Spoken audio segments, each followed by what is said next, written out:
বন্ধুরা, আমি প্রান্ত এবং আজকের ভিডিওতে আমরা আলোচনা করব বর্তমান যুগে অনলাইন চাকরি সম্পর্কে। তাই দেরি না করে শুরু করা যাক। আমরা গুগল অ্যানালাইসিস করে 5টি হাই ডিমান্ডেড অনলাইন জব বের করেছি। এই 5টি জবের মধ্যে 5টি জবই আপনার জীবন পরিবর্তন করে দিতে পারে এবং সবার শেষে থাকা 5 নম্বর জবটি হতে চলেছে ভবিষ্যতের সবচেয়ে ডিমান্ডেড জব। টেনে শেষ পর্যন্ত দেখুন। 1 নম্বর, সফটওয়্যার ডেভেলপমেন্ট। বর্তমানে সফটওয়্যার ডেভেলপমেন্ট একটি হাই ডিমান্ডেড জব। এটি একটি ক্রিয়াশীল এবং চ্যালেঞ্জিং কাজ। এটি ভালো কোর্স দিয়ে আপনি শিখতে পারেন প্রোগ্রামিং, ডেটাবেস এবং অন্যান্য জরুরি দক্ষতা, যা পরবর্তীতে বড় বড় কোম্পানিগুলো আপনাকে সফটওয়্যার ডেভেলপমেন্টের জন্য হায়ার করে নিয়ে যাবে। 2 নম্বর, ডিজিটাল মার্কেটিং। প্রথমত আসুন জানি ডিজিটাল মার্কেটিং কী।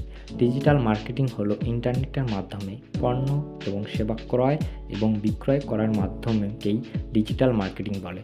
বর্তমান সময়ে বিভিন্ন সোশ্যাল মিডিয়া ব্যবহার করে মানুষ ডিজিটাল মার্কেটিং করছে। একটি ভালো কোর্সের মাধ্যমে আমরা ডিজিটাল মার্কেটিং এক্সপার্ট হতে পারি। 3 নম্বর, ডেটা সায়েন্টিস্ট। প্রথমত আসুন জানি ডেটা সায়েন্টিস্ট কী। ডেটা সায়েন্টিস্ট হচ্ছে একজন বিশেষজ্ঞ থেকে মূল্যবান তথ্য তৈরি করে এবং এটি ব্যবহার করে ভবিষ্যতে পূর্বাভাস করে। এটি বিভিন্ন সেক্টরে ব্যবহার হতে পারে, যেমন ব্যাংকিং, বিজ্ঞান, হেলথ কেয়ার, ই-কমার্স ইত্যাদি। 4 নম্বর, কন্টেন্ট ক্রিয়েটর। বর্তমান সময়ে টাকা উপার্জনের একটি ভালো মাধ্যম হচ্ছে কন্টেন্ট ক্রিয়েটর। যারা ফেসবুকে কিংবা ইউটিউবে ভিডিও আপলোড করে থাকে তাদেরকেই কন্টেন্ট ক্রিয়েটর বলে। বর্তমান সময়ে আমরা দেখতে পাই অনেক কন্টেন্ট ক্রিয়েটর মাসে লাখ লাখ টাকা ইনকাম করছে। তাই বলা যায় এটি ভবিষ্যতে আরও উন্নত হবে।